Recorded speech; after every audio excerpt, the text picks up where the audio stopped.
एक ऐसा घर जहाँ पर रात को 9:30 बजे के बाद सब कुछ बदल जाता है और जब वहाँ पर 2 बच्चे आते हैं तो उन्हें कहा जाता है कि रात को 9:30 बजे के बाद वो अपने कमरे से बाहर नहीं निकल सकते। उससे पहले चैनल पर पहली बार आए हो तो सब्सक्राइब कर ले, क्योंकि इस चैनल पर और भी वीडियो आने वाली है। तो चलते हैं कहानी की तरफ। शुरुआत होती है लोरेटा नाम की लेडी से, जिसका इंटरव्यू खुद उसके बच्चे ले रहे होते हैं। वो अपने बच्चों को बताती है कि वो पिछले 15 सालों से अपने पेरेंट्स से नहीं मिली। दरअसल उसने अपने हाई स्कूल के टीचर से शादी कर ली थी, जो उसके पेरेंट्स को बिल्कुल भी पसंद नहीं था। इसीलिए उन्होंने उसे घर से निकल दिया। हालांकि अब उसका डाइवोर्स उससे हो चुका है। उसके दोनों बच्चों की जिम्मेदारी उसी के ऊपर है। उसकी बेटी का नाम बिका होती है, जो 15 साल की है, और बेटे का नाम टाइलर, जो कि 13 साल का है। लोरेटा बताती है कि 15 साल बाद उसके माँ बाप ने उसे इंटरनेट पर ढूंढ लिया और अब वो अपने ग्रैंड डॉटर से मिलना चाहते हैं, यानी कि बिका का और टाइलर से। बिका और टाइलर अपने नाना नानी से मिलने के लिए निकल पड़ते हैं, जो कि फिलाडेल्फिया में रहते हैं। दरअसल लोरेटा का एक बॉयफ्रेंड है जो उसे क्रूज़ पर ले जाना चाहता है, इसीलिए उसकी दोनों बच्चे जानबूझकर 5 दिनों के लिए अपने नाना नानी से मिलने के लिए चले जाते हैं, ताकि उनकी मॉम अपने बॉयफ्रेंड के साथ क्रश पर जा सके। अभी दोनों बच्चे फिलाडेल्फिया पहुंच जाते हैं, जहां पर इनके नाना नानी ने लेने के लिए आते हैं। आज इन्होंने पहली बार अपनी नाना नानी को देखा है और इनके नाना नानी भी इनसे पहली बार मिले। ये सब के सब घर आ जाते हैं, जो कि एक सुनसान जगह पर होता है। ये दोनों बच्चे इस जगह को, इस घर को देखकर बहुत एक्साइटेड हो जाते हैं, क्योंकि इनकी मॉम ने अपना पूरा बचपन इसी जगह, इसी घर पर बिताया था। नाना नानी भी इन दोनों बच्चों से मिलकर बहुत खुश होते हैं। और जब दोनों बच्चे अपने कमरे में जाते हैं तो वो देखते हैं कि उनके मोबाइल में बिल्कुल भी सिग्नल नहीं होते, यानी कि यहाँ से किसी को भी कॉल नहीं कर सकते। रात को सोने से पहले इनके नाना इनके कमरे में आते हैं और वो इन दोनों बच्चों को कहते हैं कि नीचे तहखाना में कोई नहीं जाएगा, क्योंकि वहाँ पर कई जमी हुई है, तुम गिर सकते हो। साथ ही साथ ये भी कहते हैं कि हम बूढ़े लोग हैं, इसीलिए सोने का समय यहाँ पर 9:30 बजे है। 9:30 बजे के बाद कोई भी अपने कमरे से बाहर नहीं निकलेगा। ये कहकर वो वहाँ से चले जाते हैं और रात को ठीक 10:23 पर बिका, जो कि सोई नहीं होती, उसे अपनी नानी की कुकीज़ खाने का मन होता है। इसीलिए चुपके से अपने कमरे से बाहर निकल जाती है और जब वो सीढ़ियों पर होती है तभी वो देखती है कि नीचे उसकी नानी, जिसने सफ़ेद कपड़े पहने हुए, जिसके बाल खुले हुए, वोमिट कर रही है। यह देखकर बिका पूरी तरह से घबरा जाती है, क्योंकि शाम तक उसकी नानी बिल्कुल ठीक थी, पर अब वोमिट कर रही है और उसका रूप भी पूरी तरह से बदला हुआ है। बिका वापस अपने कमरे में आ जाती है और अगली सुबह जब वो नीचे जाती है तो वो देखती है कि उसकी नानी उसके भाई के साथ बैठी हुई है और वो पूरी तरह से ठीक है। वह अपने नाना को रात की बात बताती है कि किस तरह से उसकी नानी वोमिट कर रही थी। उसके नाना कहते कि उसे स्टमक फ्लू हुआ था और वो बिल्कुल ठीक है। बिका और टाइगर देखते हैं कि घर के नीचे ऐसी जगह है जो बहुत छोटी है, जहाँ पर इंसान खड़ा नहीं हो सकता। साथ ही साथ यहाँ पर बहुत सारे सीमेंट पोल्स भी होते हैं।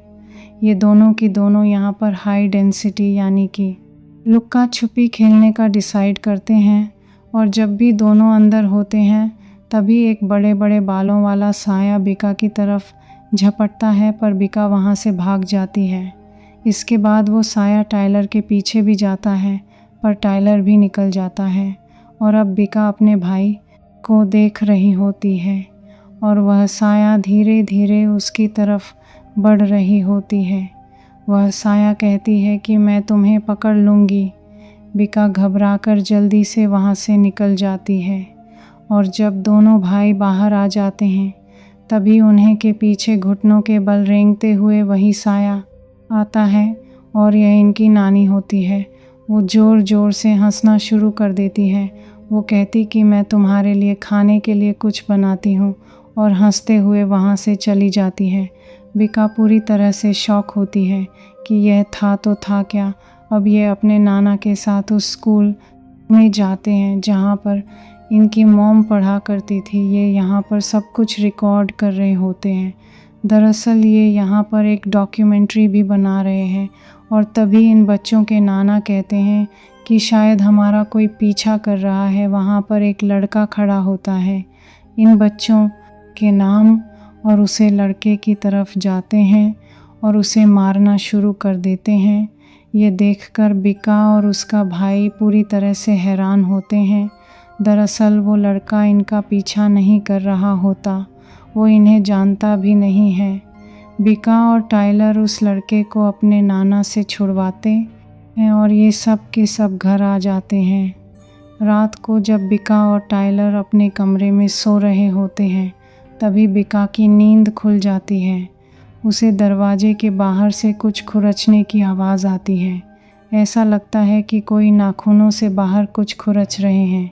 वो अपने भाई टाइलर को उठाती है। टाइलर अभी दरवाज़ा खोलना चाहिए पर बिका उसे माना कर देती है।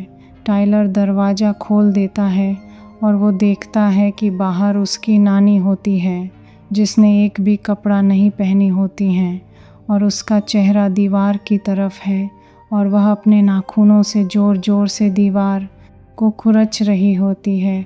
उसकी नानी बच्चों को नहीं देखती और ये दरवाज़ा बंद कर देते, पर ये दोनों बुरी तरह से डर जाते हैं। अगले दिन बिका अपने नाना को अपनी नानी की हरकतों के बारे में बताते हैं।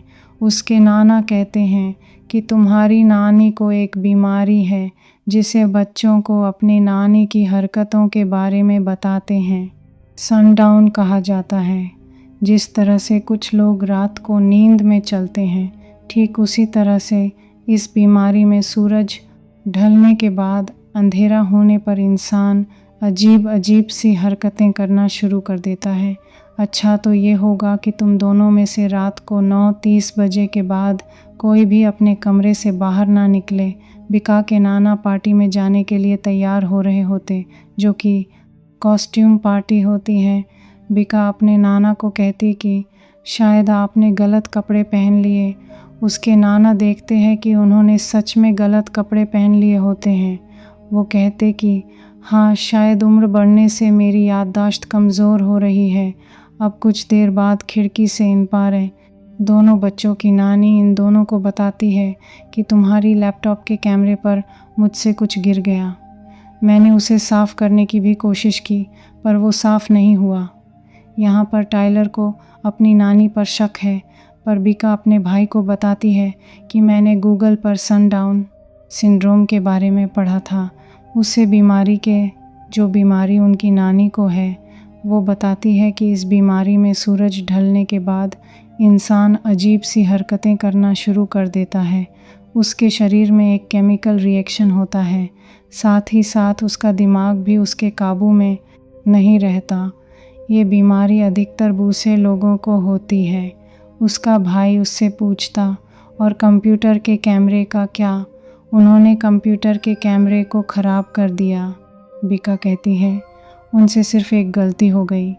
इसके बाद ये दोनों बच्चे अपनी मॉम से लैपटॉप पर स्काइप पर बात करते हैं और कैमरा ख़राब होने की वजह से इन बच्चों की मॉम इन्हें नहीं देख सकती। टाइलर अपनी मॉम को अपनी नाना नानी की अजीब हरकतों के बारे में बताता है और उसकी मॉम कहती है कि उनकी उम्र हो गई है, इसीलिए शायद ऐसा कर रहे हैं। बिका भी अपनी मॉम को सपोर्ट करती है, कहती हैं कि हाँ, शायद उनकी उम्र हो गई, इस वजह से उनका बिहेवियर थोड़ा सा अजीब है। अब उसी दिन बिका अपनी नानी के पास जाती है। वह उनसे कहती है कि मैं आपका इंटरव्यू लेना चाहती हूँ, जिसे मैं रिकॉर्ड करना चाहती हूँ। और इसके बाद वह अपनी नानी से सवाल पूछना शुरू कर देती है। और जब वह अपनी नानी से कहती है कि जब मॉम घर छोड़कर गई थी तो आपको कैसा लगा था, यह सवाल सुनकर उन्होंने कुछ हो जाता वो ज़ोर ज़ोर से अपना सर हिलाना शुरू करती हैं और वह कहती कि मैं तुम्हें इंटरव्यू नहीं दूंगी, जिससे टाइलर अपनी नानी पर पूरी तरह से शक है। उसका मानना है कि रात को यहाँ पर कुछ तो होता है। वो बाहर डाइनिंग रूम में एक हिडन कैमरा लगा रहा होता है, पर वो कहती हैं। बिका वहाँ आ जाती है और उसे मना करती है। वो कहती है कि तुम्हें ऐसा नहीं कर सकते। उसी रात को जब दोनों अपने कमरे में होते हैं तो इन दोनों को किसी के भागने की कदमों की आवाज़ आती है। टाइलर कहता है कि मैं दरवाज़ा खोलकर देखना चाहता हूँ। बिका कहती है कि थोड़ा सा दरवाज़ा खोलना, और जब वो दरवाज़ा खोलता है तो वो देखता है कि उसकी नानी पूरे घर में भाग रही होती है, और तभी वो घुटनों के बल भागती उनकी तरफ आती है। पर इससे पहले कि उन तक पहुंचती, टाइलर दरवाज़ा बंद कर देता है। वो अपनी बहन से पूछता है, क्या सनडाउन बीमारी में ऐसे ही होता है? वो कहती है कि हाँ, यह सिर्फ नींद में चलने जैसा है। बचपन में तुम भी नींद में बात किया करते, फिर डैड आकर तुम्हें शांत करते। अगली सुबह यहाँ पर एक लेडी आती है जिसका नाम स्टेसी होती है। वो इन दोनों बच्चों से पूछती कि तुम्हारे नाना नानी कहाँ हैं? वो कहते हैं वो अभी घर पर नहीं हैं, बाहर गए हुए हैं। स्टेसी बताती कि सैटरडे को उन्हें हॉस्पिटल आना था, पर वो नहीं आए, इसीलिए मैं घर पर आ गई। दरअसल जब मैं बीमार थी, रिहैब सेंटर में उन दोनों ने मेरा बहुत ध्यान रखा था। दरअसल इन दोनों बच्चों के नाना नानी काउंसलर भी होते हैं जो लोगों की मदद करते हैं। स्टेसी उनके लिए यहाँ पर केक लेकर आई होती है, पर वो घर पर नहीं होती, इसीलिए वो केक उन्हें देकर वहाँ से चली जाती है। कुछ देर बाद जब उसके नाना नानी घर पर आ जाते हैं तो उसे अपनी नानी की ज़ोर ज़ोर से हंसने की आवाज़ आती है, और उसे लगता है कि उसकी नानी कोई टीवी पर प्रोग्राम देखकर हंस रही है। पर जब वो अपनी नानी के पास जाती है तो वो देखती है कि उसकी नानी दीवार को देखकर हंस रही होती है। बिका अपनी नानी के पास जाती है और उनसे पूछती है कि आप हंस क्यों रही हैं। उसकी नानी कहती कि मेरे अंदर कुछ खौफनाक डर है। इसके बाद उनकी गले में जो स्कॉर्प होता है वो उससे अपना दम घोटने की कोशिश करती है, पर बिका किसी तरह से उन्हें शांत कर देती है। बिका अपनी नानी से पूछती है कि सब क्या हो रहा है। उसकी नानी कहती है कि मुझे हंसना पड़ता है अपने अंदर के खौफनाक डर को छुपाने के लिए। बिका यह सब बताने के लिए अपनी नाना के पास जाती है, पर वो देखती है कि उसके नाना अपने आप को ही शूट करने की तैयारी कर रहे होते हैं, और जैसे ही बिका को देखते हैं थोड़ा सा घबरा जाते हैं और गन को साफ़ करना शुरू कर देते हैं। वो कहते हैं मैं सिर्फ गन को साफ़ कर रहा था, और अब बिका को भी विश्वास हो जाता है कि यहाँ पर कुछ तो गड़बड़ है, कुछ तो ऐसी चीज़ है जो इन्हें जानने की ज़रूरत है। इसीलिए वो अपने भाई के साथ वहाँ पर हिडन कैमरा रख देती है, जहाँ पर उसका भाई पहले रखना चाहता था। रात को दोनों अपने कमरे में सो जाते हैं, और तभी बाहर ही दिखाई जाता है कि इन दोनों बच्चों की नानी हाथ में एक बड़ा सा चाकू को लेकर कमरे में आगे पीछे कर रही होती है, और तभी वो इनके दरवाजे के बाहर आकर नॉक करना शुरू कर देती है। बिका अपने भाई को कहती कि तुम्हें उठने की ज़रूरत नहीं है। अगली सुबह जब बिका कैमरे की फुटेज देखती हैं तो यह देखते हैं कि इनकी नानी चाकू लेकर इनके दरवाजे के बाहर खड़ी थी। इस बात से ये दोनों घबरा जाते हैं। बिका अपने भाई टाइलर से कहती है कि आज हमारा इस घर में आखिरी दिन है, कल हम यहाँ से चले जाएंगे।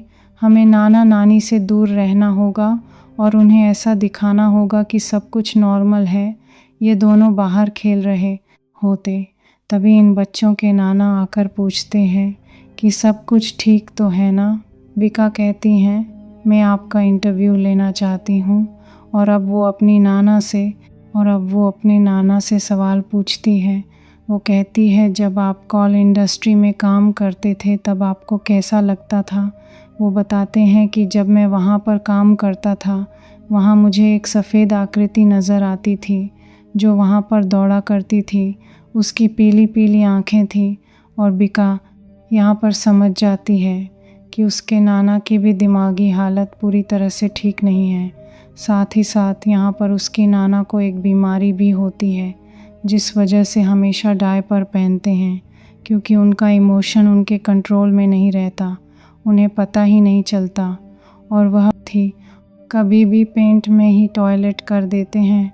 पर बिका को यहाँ पर एक बात पता चल चुकी है कि उसके नाना की भी दिमागी हालत ठीक नहीं है। अब यहाँ पर वही लेडी आती है जो इन दोनों के नाना नानी के लिए केक लेकर आई थी, जिसका नाम स्टेसी है। यह दोनों ऊपर से नीचे देखते हैं जहाँ पर स्टेसी इन दोनों के नाना नानी से आर्गुमेंट्स कर रही होती है, लेकिन वो दोनों किसी तरह से स्टेसी को अपने साथ अंदर ले जाते हैं। कुछ देर बाद ही दिखाया जाता है कि टाइलर अपनी बहन को कहता है कि स्टेसी अंदर तो गई थी लेकिन वो बाहर नहीं आई। बिका ने अपने लैपटॉप के कैमरे को, जो कि उसकी नानी ने ख़राब कर दिया था, अब ठीक कर दिया है। उसकी मॉम भी क्रूज़ से वापस आ चुकी है, इसीलिए दोनों बच्चे वीडियो कॉल पर अपनी मॉम को कॉल करते हैं। ये अपनी मॉम से कहते हैं कि आप जल्दी से गाड़ी में बैठे और हमें लेने के लिए यहाँ पर आ जाए। इनकी मॉम कहती है कि मैं इतना लंबा सफ़र गाड़ी से तय नहीं कर सकती, मैं तुम्हें वैसे भी कर लेने के लिए आ रही हूँ। बिका कहती है कि यहाँ पर बहुत कुछ अजीब चल रहा है। नानी रात को चाकू लेकर कमरे में घूमती है और नाना की भी तबीयत ठीक नहीं है। हमें यहाँ पर बहुत डर लग रहा है। इनकी मॉम पूछती है कि इस वक्त तुम्हारे नाना नानी कहाँ पर हैं। बिका कहती है कि वो नीचे हैं और वो लैपटॉप के कैमरे से अपने नाना और नानी को अपनी मॉम को दिखाती है। बिका की मॉम देखकर पूरी तरह से शॉक हो जाती है। वह अपने बच्चों को कहती है कि ये तुम्हारे नाना नानी नहीं हैं, तुम्हारे नाना नानी कहाँ पर हैं। वह कहते हैं कि जब से हम यहाँ पर आए तब से यही दो हमारे साथ हैं, इसके अलावा घर पर हमने किसी को नहीं देखा। उनकी मॉम वहाँ से पुलिस को कॉल करने की भी कोशिश करती है, लेकिन पुलिस से उनका संपर्क नहीं हो पाता। वो कहती कि मैं जल्द से जल्द तुम तक पहुँच रही हूँ। और अब यहाँ पर इन दोनों के नकली नाना आ जाते हैं। वो कहते हैं कि आज तुम्हारा इस घर में आखिरी दिन है, इसीलिए हम सब मिलकर बोर्ड गेम खेलेंगे। उसकी नानी भी वहाँ पर आ जाती है। वो कहती पहले हमें घर की सफाई करनी होगी, और अब बिका और उसकी नानी घर की सफाई कर रही होती हैं। यहाँ पर रात हो जाती है और बिका और उसका भाई किसी तरह से यहाँ से निकलना चाहते हैं। बिका दरवाज़ा खोलती है तो वो देखते हैं कि बाहर स्टेसी की लाश पेड़ पर लटक रही है। इससे पहले कि बाहर निकलते यहाँ पर इनकी नकली नाना आकर दरवाज़ा बंद कर देते हैं। वो कहते कि चलो अब हम बोर्ड गेम खेलेंगे। बोर्ड गेम खेलते खेलते बिका बोलती हैं कि मेरे कैमरे की बैटरी लो हो गई है, मैं इसकी बैटरी चार्ज पर लगा कर आती हूँ। यहाँ पर जो नकली नाना होते हैं वो अपनी पेंट पर ही टॉयलेट कर देते हैं, इसीलिए यहाँ से निकल जाते हैं। और अब यहाँ पर टाइलर उसकी नानी है। उसकी नानी यहाँ पर बहुत अजीब तरीके से खाना शुरू कर देती है।